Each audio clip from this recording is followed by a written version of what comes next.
Hey, Les Lethal people. So I just want to show you some stuff that I've been working on here. So I found this thing somebody was throwing out. It was just on the side of the road in perfect condition.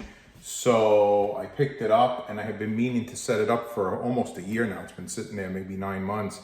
And I had it out in my garage and brought it in. I set it up today and I wanted to talk about some other stuff.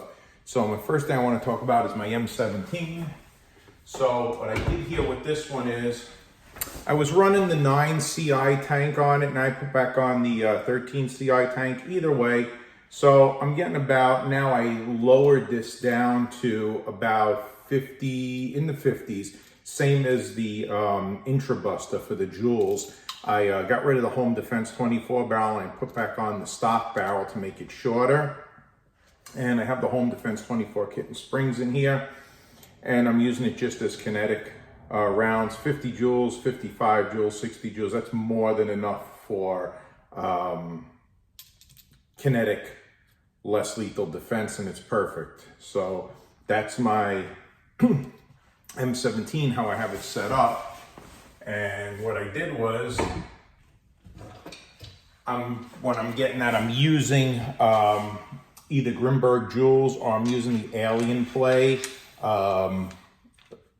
aluminum balls here. I have it in the Dawson DR6 speed loader to load it up.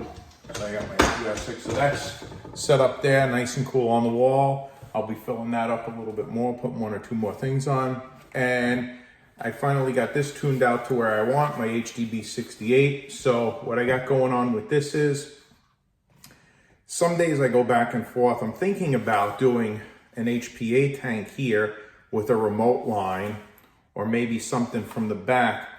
But quite honestly, I don't really want to kick up the power. I know a lot of guys are getting really high joules with these, and it's a very affordable launcher to get like 60, 70 joules if you put HPA on it.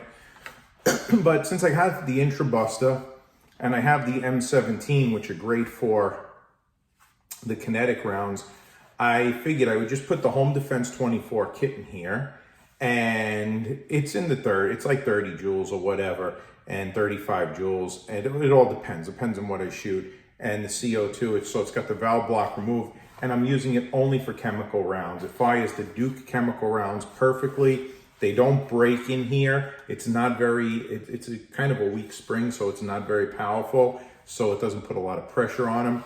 And I have this set up specifically like my salt supply. So this and my salt supply, because they're on the lower joule spectrum, I'm using them just for chemical rounds. So I have the tear gas, then I have the Duke Extreme Peppers OC, then tear gas OC, so on and so forth.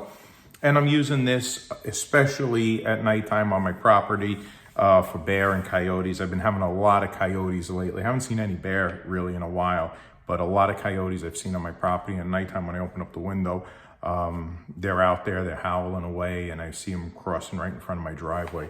So I have this set up with chemical rounds for that in case I have an issue with the dog, and it seems to be pretty cool. So just an idea for some people, you know, if you have a kinetic and then you have a chemical launcher, is probably a good idea as well. And if you're able to have, you know, the real deal too, that's also, you know, you have different tools for different occasions. So I just wanted to show these off. They don't get enough love. I'm giving them some love today. I really do like this launcher, but it's not my favorite.